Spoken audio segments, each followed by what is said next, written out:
thank you to John and Maria and everyone at National Counsellors Day for giving me the opportunity to record a little bit extra that I kind of planned to talk about at National Counsellors Day, but ran out of time.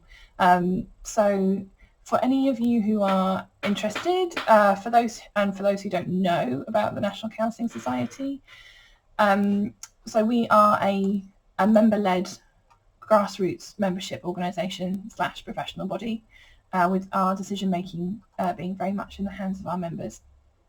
Since I took over as acting CEO in late 2019, a huge focus for me has been on how we can learn to be more genuinely inclusive, supportive and enabling for people with a variety of different needs, from the most fundamental and basic level of things that we can have an impact on, so things like paperwork, fees, communication, and then a higher ideological level, considering things like how we work across the profession to make sure that we as a community are open and welcoming to everybody, removing systemic barriers to joining us, the counselling and psychotherapy profession, when I say us, for people from marginalised backgrounds. Because it's important that in a profession that's wholly about people, that we represent all of the people, not just some of the people. So that kind of therefore collaboration across the profession is really important to all of us, and I strongly believe that positive change is most possible when we work together. For a bit of background about that, in around 2017, Place to Be were doing some research into diversity in the profession, and they found that organisations were reporting issues in this area effectively across the board. Freya suggested that we form a coalition, as it was clear that a lack of diversity was a profession-wide issue and not just something experienced by one or two organisations. And so the coalition was formed, with NCS and Place to Be co-chairing the coalition. Fast forward to today, the coalition is really well attended and doing some useful proactive work. The first area of focus for the coalition is on race and training, with the idea being to increase inclusive practice and bring about positive change. We all want to improve diversity in the counselling profession, but we recognise that people need to feel like they would be welcomed and included from the get-go, so that's why the first area of focus includes training. Thinking about what we're doing internally within with our membership, so in 2020 we contacted members about putting together a diversity and inclusivity committee, and we've had 2 meetings so far this year. At the moment, the meetings are monthly, and our goals are very much a work in progress, as we're working with the committee to expand on them at the moment. But in general, it's about ensuring as an organisation that inclusivity and diversity is embedded within everything that we do and everyone that we engage with. So it's about ensuring all of our counsellors and psychotherapists feel welcomed and supported as individuals by the society. We want to support counsellors and psychotherapists to in turn support all their clients without discrimination. So, for example, we'll do that by providing good practice guidance, relevant CPD, and so on. And we'll also work across the profession to improve the curriculum and diversity and inclusivity in training. So we want to create an environment that all people feel welcomed and supported. So counsellors and psychotherapists and people who are looking for a counsellor and psychotherapist. We're currently working on a member survey to make sure that all of our members have their voices heard in how we achieve this and what other things we should be considering and doing. And we always invite and welcome feedback or thoughts about this kind of thing at any time, not just for the member survey, but the survey will hopefully be a really good place to centralise all that information. But as always, we want to hear from our membership at all times about this kind of thing. It's important that that's an ongoing conversation. But it's not just about the top level stuff that we're doing. So as I said earlier, we want equity and diversity to be embedded and ingrained in everything that we do, running through the fabric of the society. So a couple of examples of changes that we've made over the past couple of years include updating our training standards to ensure that learning about equality and diversity is a mandatory part of all the training that we accredit, not just optional for trainers to include or not as they feel. So we're paying really close attention to what's there. And we're also doing some more work around that, which we might be able to share something about in the next couple of months, which should be really exciting for the training that we accredit. So if you remember, do keep an eye out for updates about that in our magazine. We have changed our fee structure to remove what we used to have as an administration fee, and we're in the final process of doing some techie stuff that allows everyone to pay monthly for their membership instead of annually, which I acknowledge that we're behind the times in that. We have just kind of historically struggled with the technology that would allow us to do that in a straightforward way. So hopefully the end of this month or the middle of next month, that will actually be a thing that we do. We do kind of offer it on an ad hoc basis, but it's a very manual administrative process and is quite cumbersome to do. So, but this will be for everybody. We also, in terms of fees, we also try and keep our membership fees down in general by kind of being savvy about how we use technology and opting for doing almost everything electronically. And there's an environmentally friendly element to that, which is something that was important to me when I brought in a lot of the kind of the paperless stuff that we do.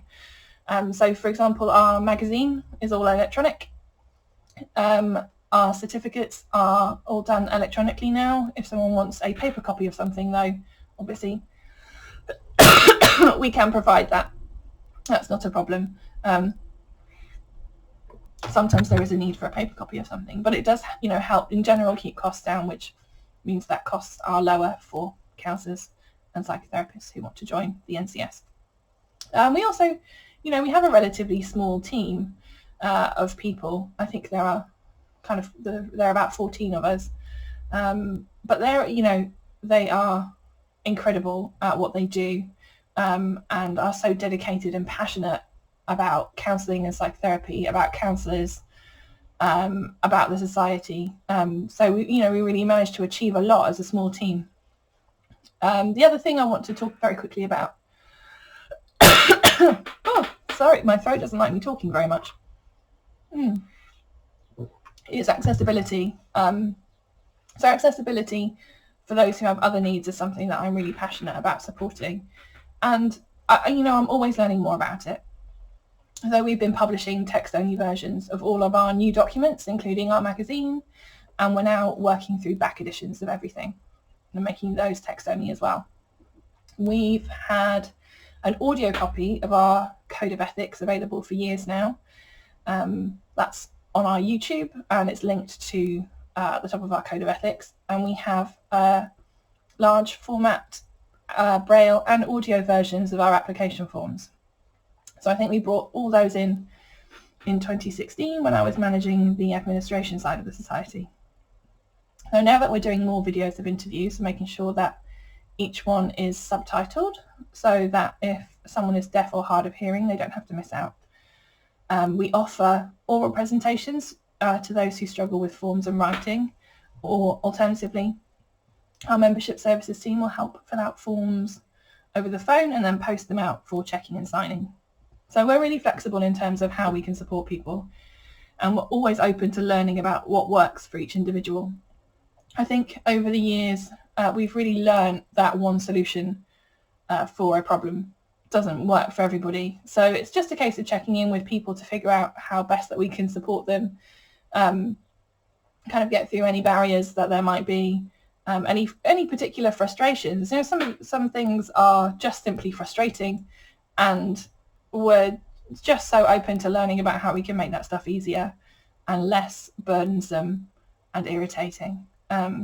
So it doesn't always have to be a big issue. It can just be something small, and we're always just happy to learn more about how we can make things better. I really want to make sure that everybody who interacts with the society feels valued and included, and as a team, as a group, we're working really hard on that. So we're taking the time to put in the work ourselves as individuals and figuring out the best way to go about making sure everyone's valued and included and feels it as well. So we've been taking the time to educate ourselves on the different challenges and barriers that people face, both in the profession and in general. And there's always more to learn, and we know that from an organisational perspective, our members are our expertise, and input from members are at the heart of what we do. So, I will say to any members that are listening to this, please do get in touch with us if you think that there's something we can be doing better or more of. I hope that you already know that, but if not, perhaps we should be making that clearer, that we really want to hear from you. And if that's the case, then please get in touch with us and say, I don't feel like I can get in touch with you about everything. I really want you to, so please do that. And I know that I mentioned earlier we're doing a member survey around diversity and inclusivity, and I know that not everyone that's listening to this is going to be a member. It affects the whole profession, so I think I'd still like to hear from you about this kind of topic, even if you're not a member, if you have something that you want to share with us. So I've only got a couple of weeks left until I head off on leave to welcome my second daughter into the world, but the wonderful Freya, who you saw in the video, she will be standing in for me and has kindly offered her email address to anyone who wants to get in touch, which is Freya, Freya, at nationalcounsellingsociety.org. So our inboxes are always open, mine included, and we love to hear from people, so please do get in touch if there's anything that you want to talk about. I think that's it. I think I've covered now everything that I wanted to. So thank you very much, Maria and John, CTUK Online Events. I'm absolutely so grateful to you for giving me the opportunity to share this, and looking forward to being with you again next year.